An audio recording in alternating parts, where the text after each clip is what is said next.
All right, hello and welcome everyone to the October session for Accessibility Talks. My name is Carrie Fisher. I am the host for today.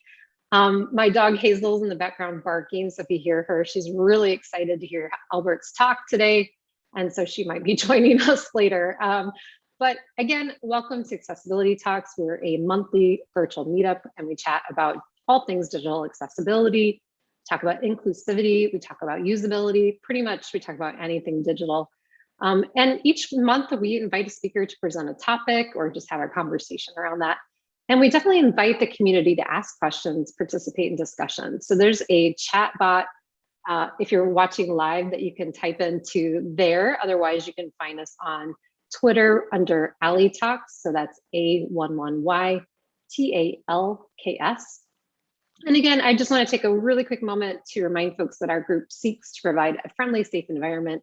So we have a code of conduct. You can find that on our website, A11yTalks.com. And so we really encourage everyone, especially on topics like this that we're going to talk about today.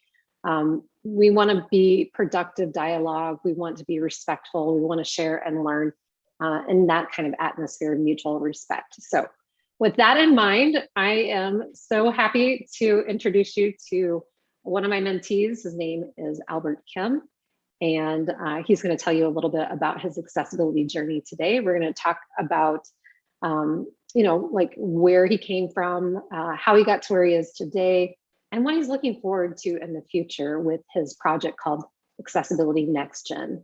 And so I just kind of kicked it off a little bit, but Albert, if you want to say hi to everyone. One question I do have for you is in our conversations that we've had outside of Accessibility Talks, you mentioned that you're a big foodie and that you in particular love ice cream. But like spoiler alert, maybe that you have lactose intolerance. So why do you do that to yourself? Do you love ice cream that much that it makes you sick? Yeah, so first of all, hi everyone, I'm Albert Kim. My pronouns are he, him. I'm Asian man in late 20s with dark hair. I have an oval face and I'm wearing a big headset with a blue cap. And I'm wearing blue clothes, standing up. And my virtual background shows iPhone with anxiety written, painted on the iPhone. So to answer your question, Carrie, I love ice cream. That's like one thing that I have common.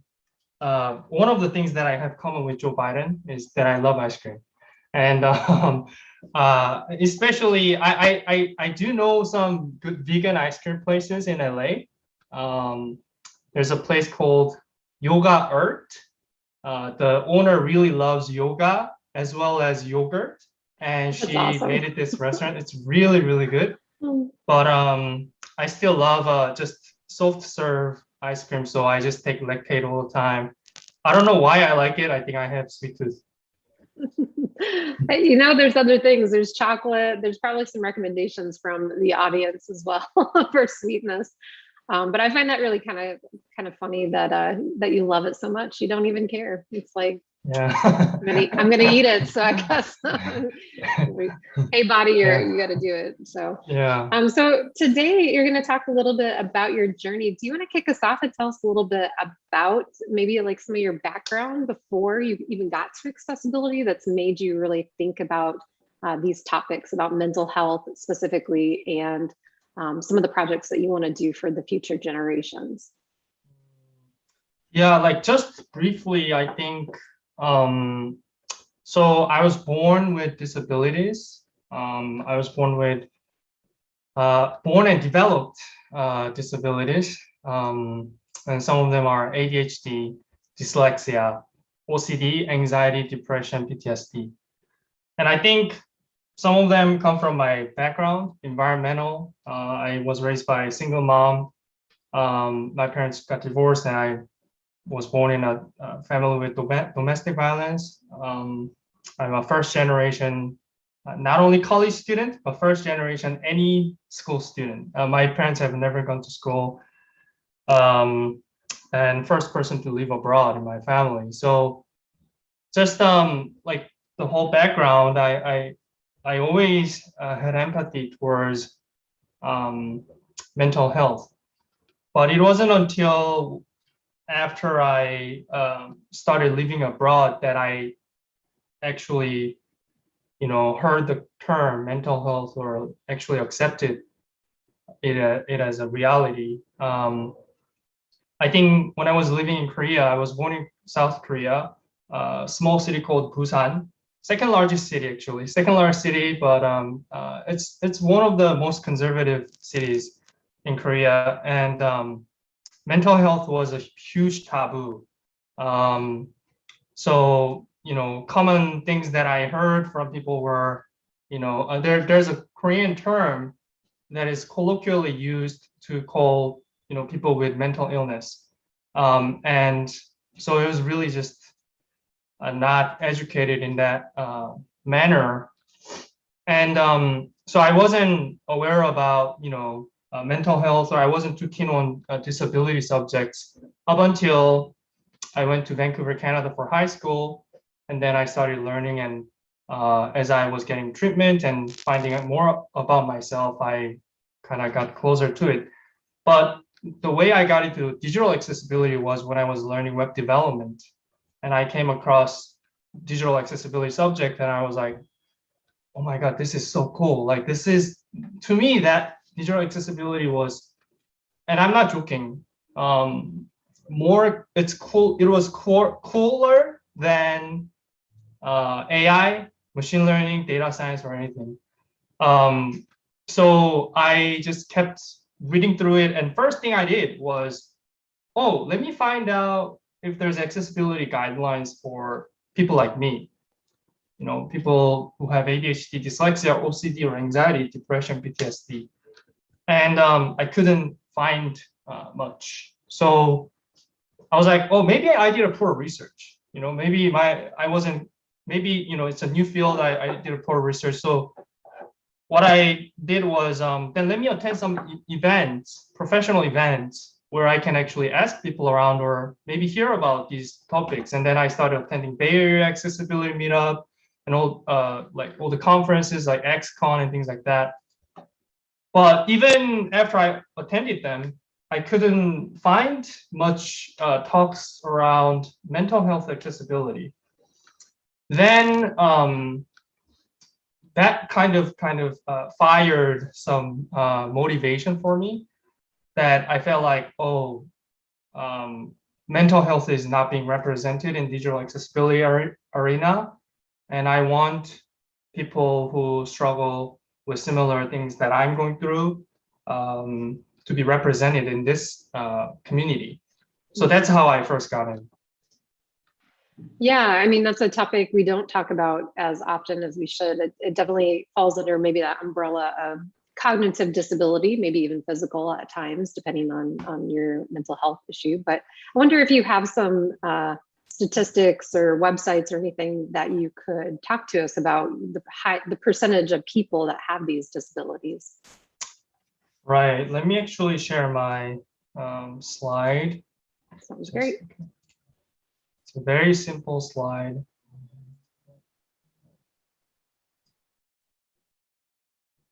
Can you see it? Yep, that looks good. Just your slides. Awesome. So the title that I wrote in this slide is Breaching the Accessibility Gap, Mental Health and the Next Generation. And I'm Albert Kim, as I mentioned.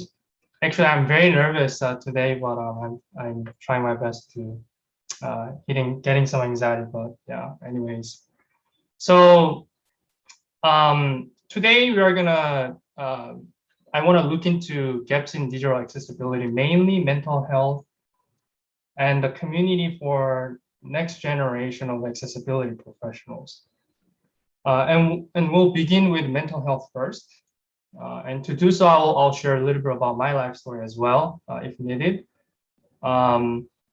And just a heads up, opinions and everything in here is, any opinions are my own, and I'm not representing any organization or things like that. So yeah. So as I mentioned, I have ADHD, dyslexia, OCD, anxiety, depression, PTSD. But those diagnoses are not something that I found out like instantly. It was throughout the span of like 8 years. Like it took a long time to get accurate diagnosis, and part of the reason why it took a longer time was because of my own internalized stigma and bias. So as I mentioned, I grew up in South Korea where ableism and sexism and many different discriminations existed, and even now. And so growing up, I think I internalized that stigma, and I never really even thought about having mental health disorders. So my parents never even, thought about that as well, or having their child having a disability. Actually, even still now, they don't fully understand or accept. So having said that, I think it's important to mention that there is a huge stigma in society for the mental health, or invisible disabilities in general, cognitive and learning disabilities, that because it's invisible, it doesn't exist, or mental health is due to your lack of self-determination or weak mindset, which is all not true. So to show that, I'll show you some, I'll actually give you some little summary of the statistics.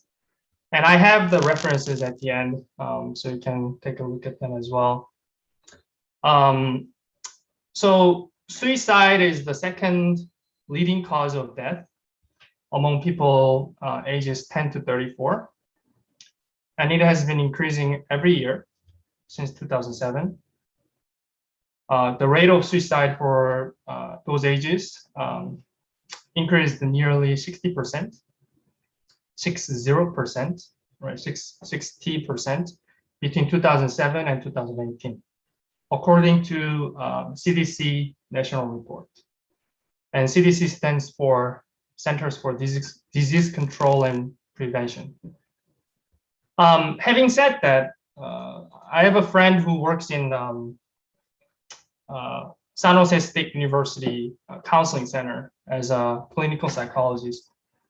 And the other day I had a conversation with her, and she was sharing how the rate of college students coming into office to seek for mental health help has rapidly increasing. And I connected one dot that I know from my personal experience, which was 2 years ago at my college, USC, University of Southern California, 9 students have died in one semester. And almost half was due to suicide. So like, I think 4. And the other was, accidental drug abuse and things like that. And then the college suddenly is like a huge problem because in such a short time, so many students have died. So they started organizing all the like gatherings or like speaking discussion events with students. And now USC, it used to have a really small office. The mental health student counseling center was really small office. Now it's an entire floor of the student health center. So in college settings, mental health is a really serious problem as well. Most of college students experience anxiety or depressive symptoms during college time. And in addition to that, we had pandemic, right, for past few years. And during late June last year, 40% of US adults reported struggling with mental health or substance use, according to CDC report. So that's almost half, right? 40%. And I want to ask ourselves, are we ready for it? Like, are we ready? Is our community, accessibility community, ready? Because as we all know, digital accessibility community has, not the community itself, but industry has been always reactive, not proactive. So my question is digital accessibility, our community or industry, ready for accommodating these mental health, rapid rise of mental health disabilities? And so, as I mentioned in the beginning of the talk, when I first started out, I went on to the W3C WCAG website to find out if there is any accessibility guidelines for mental health regarding mental health. It's very, very minimal, very, very minimal, and it's very shallow, and there isn't actually a word OCD in any of the accessibility guidelines, right? For OCD people like me. Actually, I'm now part of W3C Cognitive and Learning Disabilities Task Force team. So I do know that we have one working draft on issue paper on mental health that is in progress. But we are still, and after I joined, a month later, we formed a mental health subgroup to start researching about, start researching about mental health accessibility and try to develop the working draft of issue paper into a research paper, which is a more comprehensive and bigger. And mental health subgroup currently is under Cognitive and Learning Disabilities Task Force team.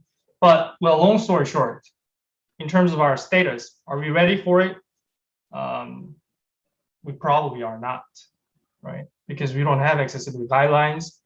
And even in events, accessibility events or conversations, we rarely talk about invisible disabilities.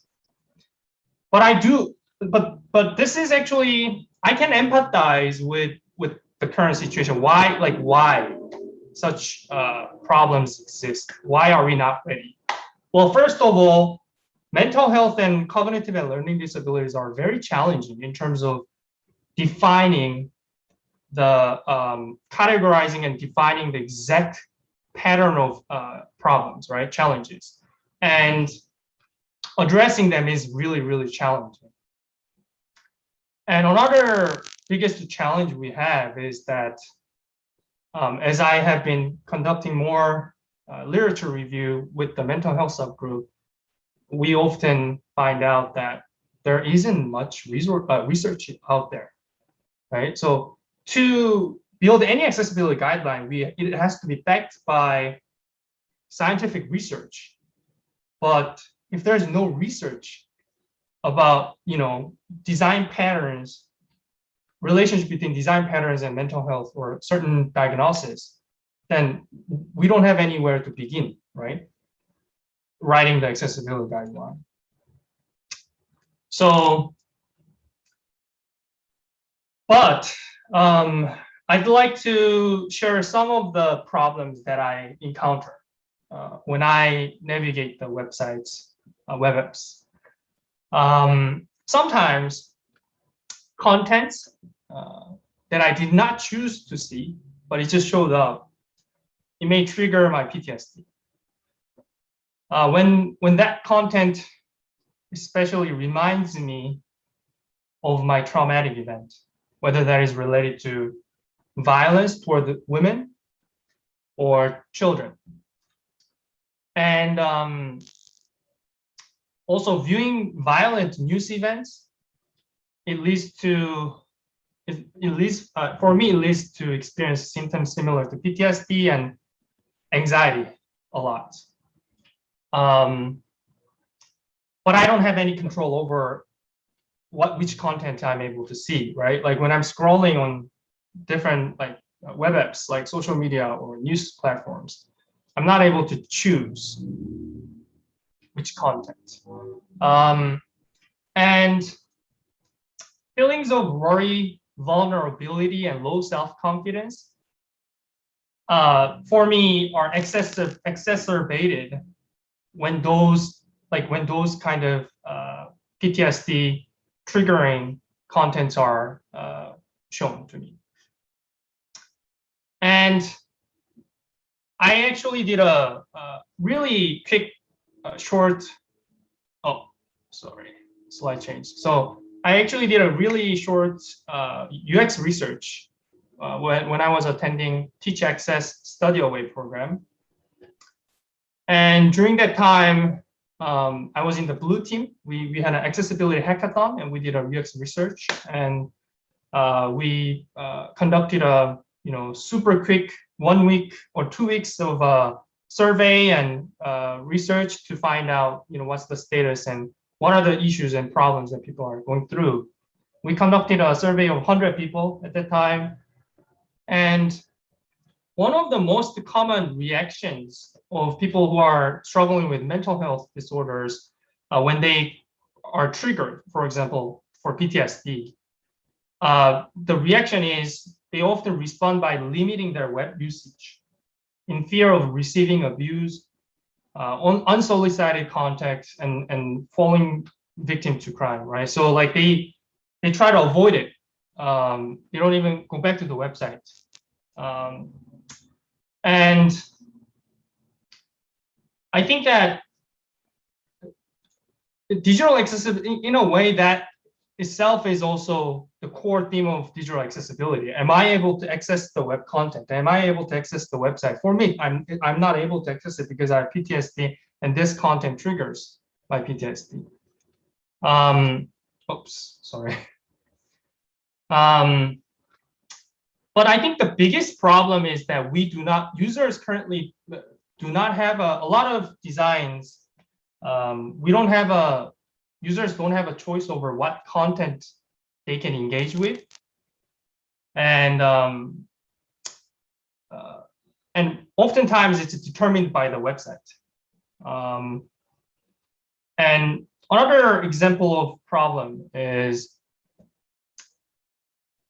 I don't know about other people, but for me, whenever I scroll through different feeds and look at other people living a good life, especially when I was going through depression, I had such a miserable feeling, and my depression would get worse constantly. On Instagram, I would scroll through and look at other people. Oh, this person has a girlfriend and on a trip and living a happy life.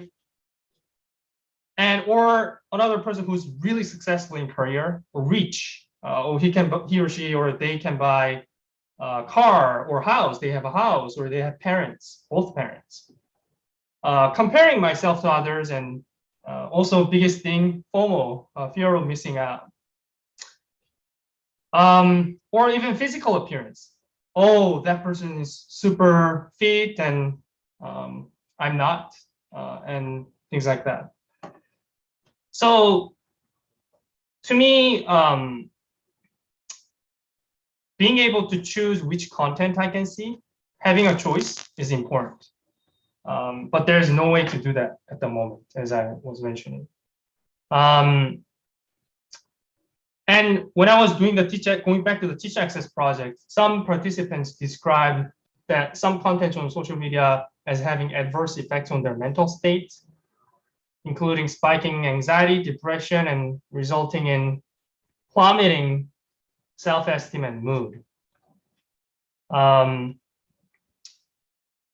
next problem that I want to share is related to OCD. There was one time, not actually one time, actually multiple times, when I try to sign up for a website, like try to create an account. I don't want to give out the exact name of the website, but when I try to sign up, the website was asking me to choose my topics of interest so that they can customize it by feed. And the topics of interest they listed out were very, very, very similar to each other. Like computer science, computer engineering, software development. And for me, having OCD, I had to completely look through it. And it was like endless scroll of all these choices. And it took me 3 or 4 hours to just create an account, because I had to click everything that belongs to me, that matches my interest. And so, OCD is I know a lot of people use the term OCD. Like I saw on a comedy show, some like an actor or somebody mentioning OCD in a very colloquial way. Oh, I have OCD. Like if you clean up too much, then you have OCD or something like that. But it really is more severe than that, and it actually impacts your life a lot more. So I think that's one of the problem is that because it's kind of very colloquially just joked around, I think that sometimes even when I'm sharing I have OCD, I'm kind of afraid that the other person will not take it seriously. Oh, like OCD, like, oh, you mean like you're a perfectionist? No, not that. I have medically diagnosed OCD, and it impacts my life significantly. So I have to take medications. So unstructured information with ambiguity is really, really difficult for me to navigate. And like information overload, right? So having shared some of the problems that I encounter, and some other people that I have conducted research through Teach Access, then what are some of the possible suggestions of solutions? Well, I think first is giving choice to users, giving more choice to users. And when I said this in the Teach Access event, I was asked a question. Oh, then if social media or websites have to filter certain content or violent images or whatever, then isn't that a censorship? And I answered, it's not a censorship. I'm not asking for censorship. I'm asking for me to have a freedom to even choose, right? Like freedom of choice. Am I able to choose to see it or not to choose? Just like, am I able to turn on the captions or not? Like if you are not even given an option to turn on the caption, and like that's inaccessible from the beginning, right? So for me, do I even have a choice to choose which content I want to see, or certain contents I don't want to see? That's important for me. And yeah, so rather than censoring contents, in a way it's censoring people like me, right, from accessing the product or the digital spaces.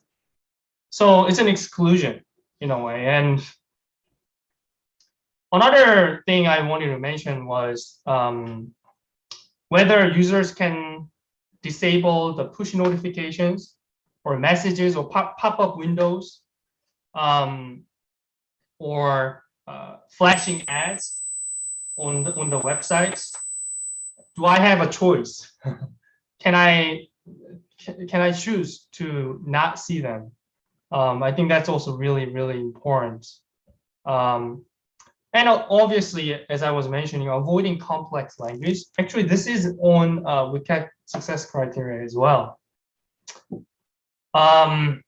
And like distracting moving elements that cannot be controlled by the user.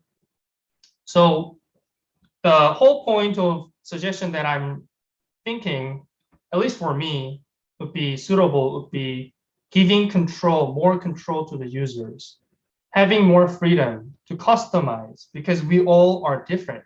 Like everyone has their own unique characteristics and what I like or what I don't like, and what triggers me, what is accessible, what is not accessible. And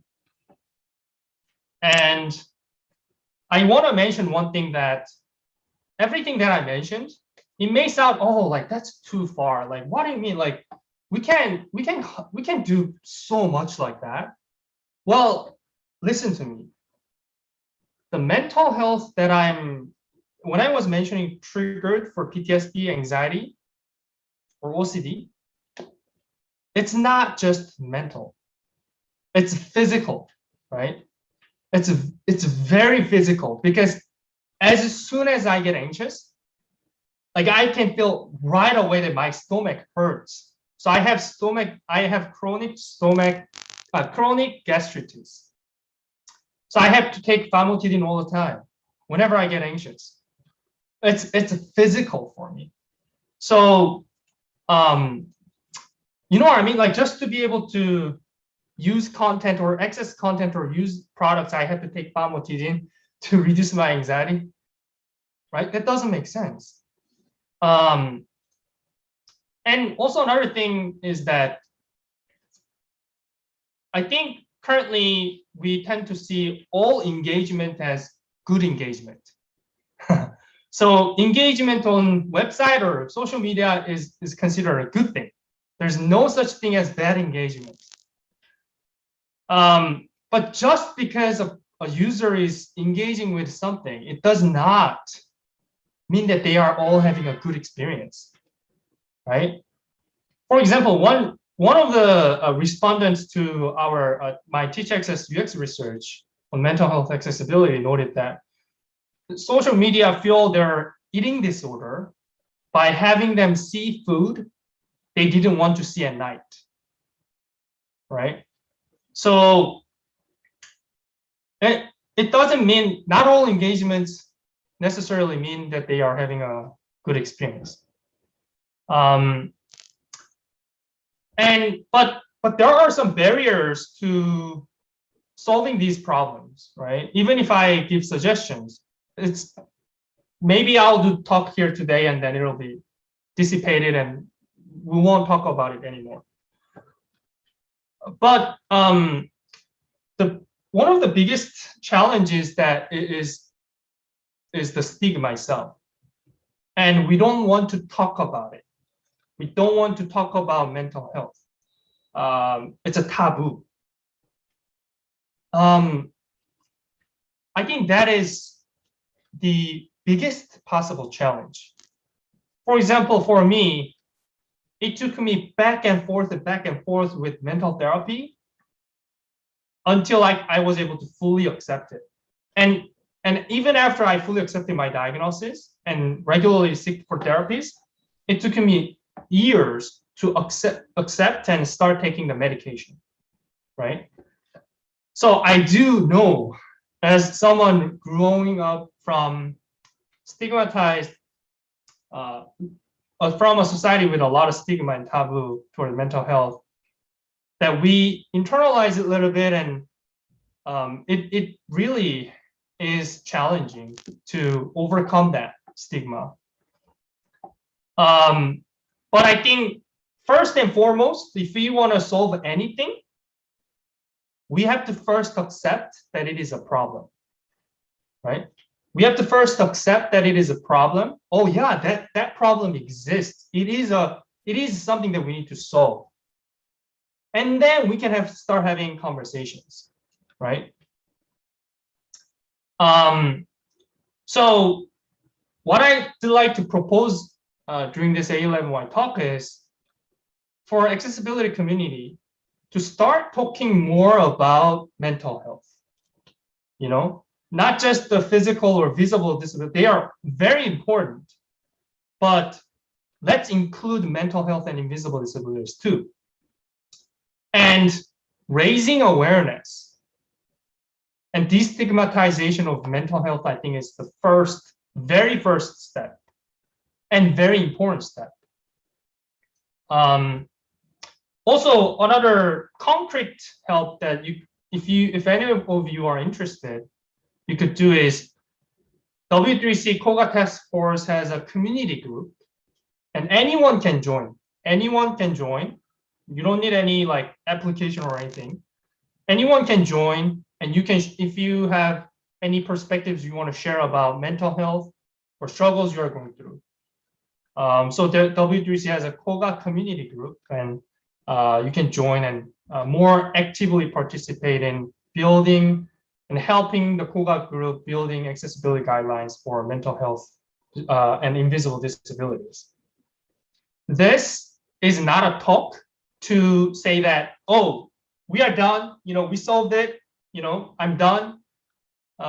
This is not an end to the problem solving, but beginning, right? And to do that, we need to first accept the gap and existing bias that we have towards invisible disabilities. We have to open up and start talking about it. So that's my talk about mental health, and the next one is Accessibility NextGen. So I feel like I'm talking a lot, but Accessibility NextGen. Okay, so to me, I have two biggest passions: mental health and next generation of accessibility professionals. And the reason the reason why I'm passionate about both is because I belong to both, right? When I first started getting into accessibility, the first thing I did, I did research about my disabilities. But the second thing was, when I was trying to find events or groups and communities, what I did was looking up school student clubs. Oh, is there any accessibility student club?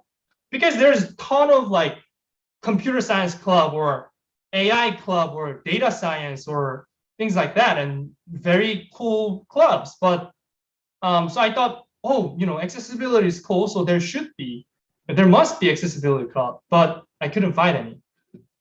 And I started asking people, hey, my friends who are studying computer science, hey, I think digital accessibility is so cool. I want to get into this. Do you know anything about it? Or how can I get in? And everyone was like, what do you mean digital accessibility? What is that? So nobody I knew at my school in computer science at the time was majoring in computer science or design to pursue accessibility as a career. So I was kind of like a weirdo when I was bringing up about accessibility. And I'd like to ask our audience here, how many of you how many of you started your accessibility career if you are in accessibility field? How many of you have actually started the career with the intention of getting in from the beginning? Or when you were studying in college, for example, if you were studying computer science or business or product management or UX, probably a low rate, right? Not that many.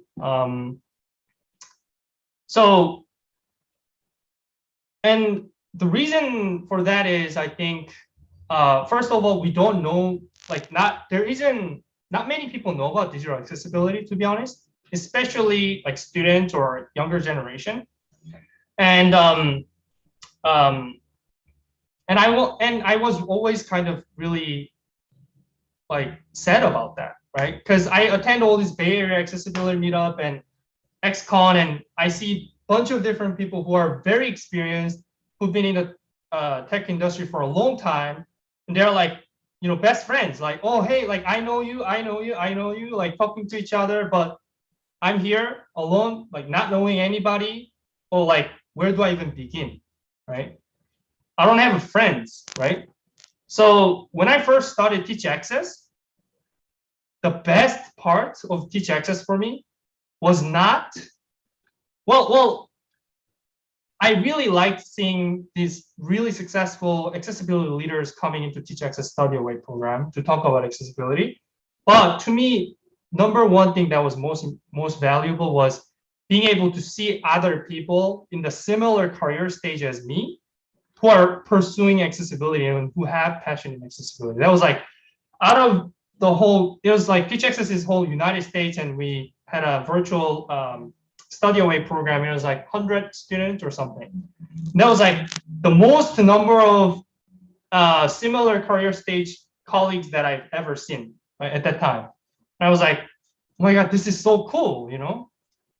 But the sad thing is, right after Teach Access ended, the connection was lost.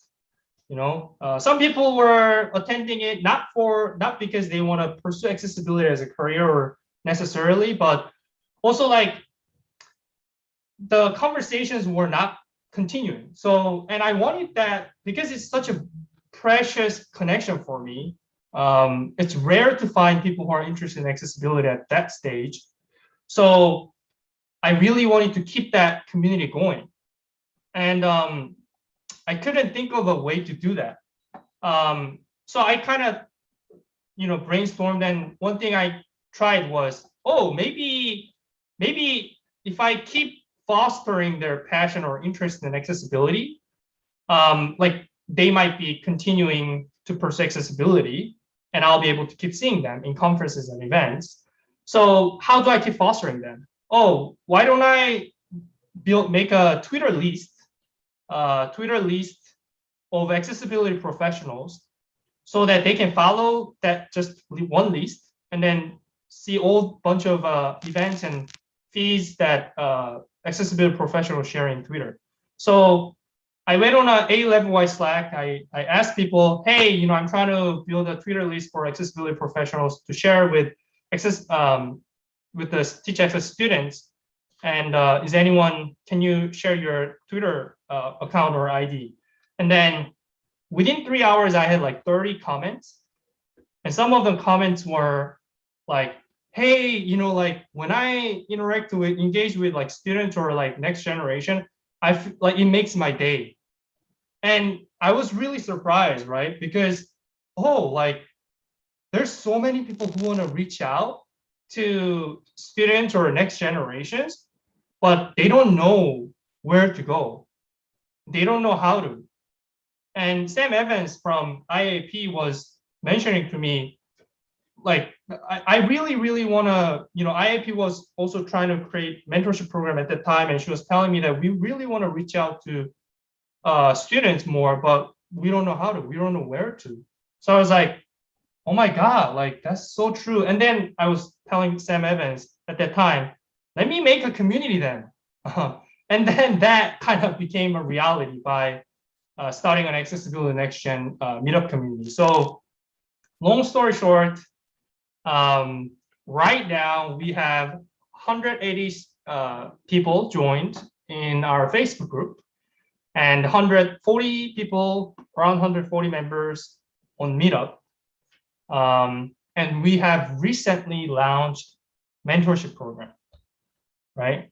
And the clicks that we had so far was like 700 or something for that program. There's a lot of interest, but the ratio of people signing up for mentee versus mentor is like 40 mentees to 3 mentors or something. So we need more accessibility professionals to help us to keep inspiring and motivating the next generation of people who are interested in learning more about accessibility or even pursuing it as a career, right? Well, accessibility is an important topic, and yes, we do need accessibility champion in each team. Yes, that's right, because accessibility specialist is not going to be able to fix everything. That's true. But we also have to think about constantly evolving industry where there's new technologies like XR, VR, AR, right? Also, medical industry with new diagnoses, new kinds of disabilities. Then how are we going to be able to, rather than reactively react, proactively react to them? The only way is only if we have a dedicated accessibility experts, right? So yes, we do need accessibility champions in each product team, but we do absolutely need still experts. because it's a really huge subject. And so long story short, I want to give you guys some time to ask some questions too. So I want to say that please help us if you are in accessibility field, or if you are interested in learning about accessibility, feel free to join our community. You have friends, you have we have other people, and it's not just United States, it's all over the world. We have people from Sweden, Germany, UK, Korea, me, and yeah, so everywhere, Canada, and we are trying to build a community of young next generation of professionals. It's not based on age. It's not based on age. It's based on just the experience and experience related to accessibility. So if you are interested, please join our Facebook group and or Meetup, and check out our mentorship program and sign up if you'd like to.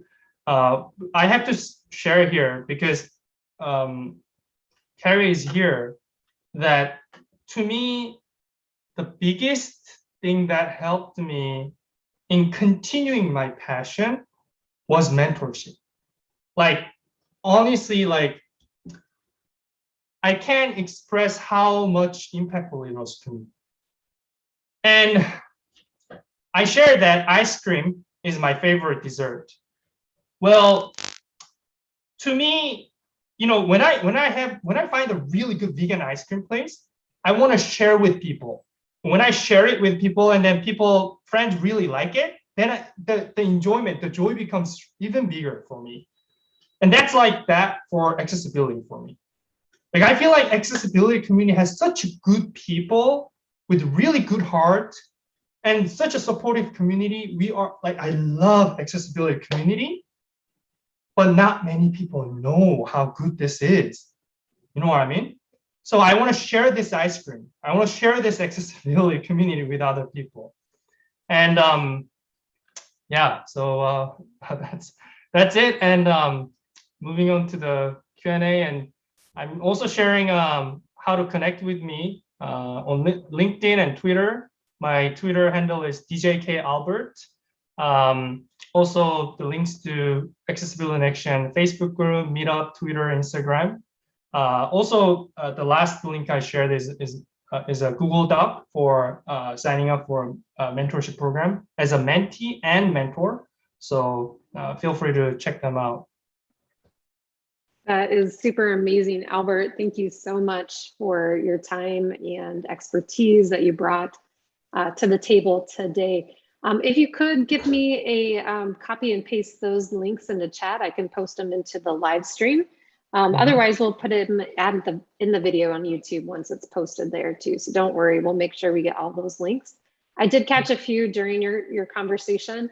I am gonna do something. One other thing I was gonna note is that I did put a trigger warning on this video as well, because some of the content that we talked about today could trigger potentially somebody viewing the video either live or later. So just wanted to let you know about that as well. So we added that. That being said, I'm going to grab those links and post them. Thanks for posting those. We did have some questions from people. There's one, I know we're running out of time because you were afraid you were going to not have enough to say. And I said, no, you'll be fine. Throw together a few slides and it'll help you keep your pace. And I think that was perfect. Like, you couldn't have timed it better. So I applaud you for that. But there's one question that somebody asked that I really want you to answer. And the question they had is, if you could pick 3 things that you'd love for people to learn from your story that you shared with us today, what would they be? What are the 3 main takeaways? 3 main takeaways. Can you give me 10 seconds to think, or 10 seconds? Yeah, I was gonna say I could sing while you're thinking, but you don't want me to do that. So, all right, I'll go ahead and post these links. And you know, if that's a question that's difficult to answer, we can get back to that and we can circle back on Twitter. Another question we got was, when we transitioned over to COVID and everything went virtual, for your certain disability types and maybe even connecting with the next generation, did you find that that was restrictive or somehow impeded your daily life or your processes that you went through? Or was it maybe some things that were good and some things that were not so good in that kind of situation? Oh, sorry. Actually, can I answer the first question first? So, of course, go for it. Yeah. So I think that biggest takeaway, to be honest with you, is, well, like all the knowledge or anything like, well, I think what I care the most is empathy. Like if there's anyone who has mental health disorder or invisible disability watching this video, I want them to feel empathized. Like that's like the biggest thing I want, like, because I want them to feel not alone. I don't want people who are going through invisible disabilities to feel alone. Like you are not alone. I'm here, learning and putting effort to bring mental health and invisible disabilities into accessibility conversation. So you are definitely not alone. Mental health is very important. Also, another empathy I want to bring is for next generations who are interested in pursuing accessibility or who have just begun their career in accessibility. We share similar struggles. All the weight that leaders in accessibility have on their shoulders will be on us as well. And I think it's very important to connect and empathize and share our experiences together and help each other and support. So you are not alone, and we have a community for it. Yeah. Sorry, what was the second question? I forgot. No, Yeah. that's amazing. Thanks. Yeah, I'm putting you on the spot a little bit. The other question was about how you handled COVID situation with some of maybe your mental health disabilities that you talked about previously. Was that a struggle for you, like some people, or was it easier in other ways? I think that the biggest challenge for me with COVID was getting treatment, right? I used to see my therapist in person, right? And actually this, it just triggered my mind about one thing is telehealth system was not put in place at most hospitals, right? So I suddenly lost counselor for doctors for 3 months or 4 months, especially in the beginning of COVID, because hospitals were not sure where to begin with the virtual therapies. So now I found some coping mechanism, and now I have telemedicine and also things like that. But yeah, I think biggest thing was the medical health, honestly, because we didn't have the accessible platform for patients ready in the society. Yeah. Yeah, I mean, in some ways it's been, not that it's a good thing, it's never, a pandemic is usually not a good thing, but it definitely pushed the envelope a little bit when it came to making things accessible or moving things online that weren't necessarily available in those regards. So I guess it's trying to find a little bit of positivity in a difficult situation, but yeah, there is one upside, which is being able to work remotely. It really helps me a lot, because when I'm feeling overwhelmed or anxious, I can go take medicine, or I can do some coping mechanism and therapies that I've done when I'm at home. So it really gives me a lot more flexibility. So definitely that's a kind of positive note. Yeah. Or as we talked earlier, if we have any special guys, yeah, you have to show yours too. You have to unmute yourself so it pops in there. But so Albert and I were talking beforehand about things that keep us grounded sometimes during meetings or stressful situations. And I showed him my little avocado guy. I've kind of worn him out a little bit, even on the back. And Albert, you have one too? Yeah, this is my worry stone. Worry stone. So I grab it and just, feel it, and hopefully this stone will still all the worries that I have. I like it. I'm going to call this my worry avocado now from now on. But I appreciate you as always. Every time I talk to you, I learn something new about, your perspective, but also something about myself or people that I know, or a different way of thinking. So I always appreciate having that opportunity to speak with you. And even just simply, a few months ago, or maybe it was only a few weeks ago, who knows, time is weird. But you posted, about mental health, and you talked about your mental health diagnoses. And I liked it, and I retweeted it, and I included the things that I was diagnosed with, because it's something that I don't even think about it because I've lived with it for so long. But sometimes I forget that that kind of representation is very important. So it might not be a big deal to me now because I've gone through it. I've found my coping mechanisms. I found the medication that worked for me in my therapy. So I've got all that in place, but me just acknowledging it, you just acknowledging it, us at Accessibility Talks having this conversation, even if we just help one person to feel okay about saying, this is me and I accept that part of me. I think that that's amazing that you can do that, Albert, and I applaud you for starting that conversation.